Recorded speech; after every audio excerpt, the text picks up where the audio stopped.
What's going on, folks? This is Filthy Rich. This is Ken Ma. Today, we want to welcome you back to Inversion 101, and today we're going to discuss some in-depth strategies on offensive gameplay for Inversion. All right, so let's talk about the Gravlink first. I mean, the Gravlink is what everybody's always asking about, right? Gravlink is essentially what's going to let you command gravity. I mean, you're going to always have it with you. You have it with you pretty much at the start of the game, and you take it from the enemy. Take it, use it as a tool of revenge, right? It's going to let you do all these cool things, and Gravlink itself is actually a weapon. So the Gravlink is a weapon, so just in case you didn't know, use the Gravlink, experiment with it, pick things up, and show it all around. Let's talk about the combinations that you can use with the Gravlink. So right now, the example that I want to jump into is the use of the Gravlink and low gravity. So the Gravlink is strategic. You can't use the Gravlink anywhere you want. What you have to do is you have to kind of plan out exactly where and how best to use this. So for example, when you're starting out in the game, you're probably going to have about 2 or 3 shots of low gravity. So what you can do is you can use that on that sniper that's hiding behind cover. You can pull him up out of cover, and then you can use that as a way to distract him. His aim isn't going to be as good.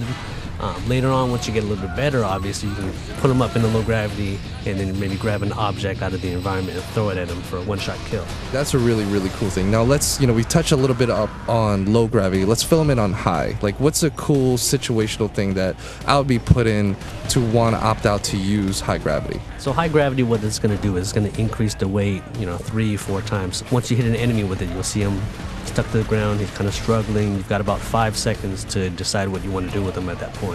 So, for example, Rich, I know if you're really good at up-close combat, you're just a master of the shotgun. What I can do is I can hit him with heavy gravity. He'll be stuck to the ground, and I can just count on you to run up and take care of him.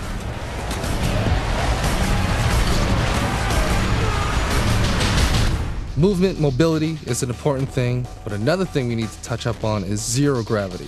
Zero gravity are these entire portions of the level where the player, environment, enemies, everything is floating. Everything's always going to be constantly floating. That means grenades, they don't land, they go and float until they blow up. So how am I going to kill people? Easiest way, instead of trying to flank them, you can flank them normally. Right, you can kind of bounce between objects with your Gravlink. Gravlink will actually pull you toward, almost like a grappling hook. It'll yank you towards an object.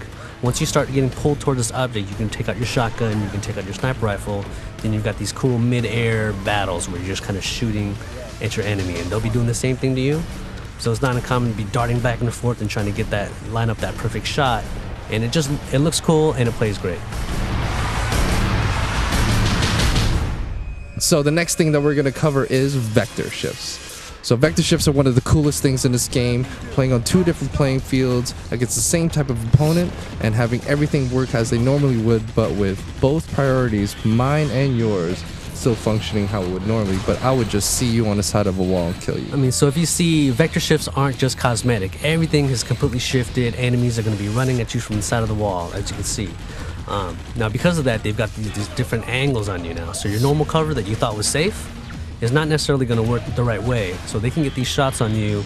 Your cover's already destructible. It's falling apart. What you're going to want to do in this situation, use your Gravlink, find out anything that's around you in the environment, anything you can find. That's right. So make sure, guys, I hope you enjoyed this episode of Inversion 101, where we talk about all the different offensive strategies. This is just a tip. We got a whole bunch more coming your way. Well, stay tuned. We'll see you next time.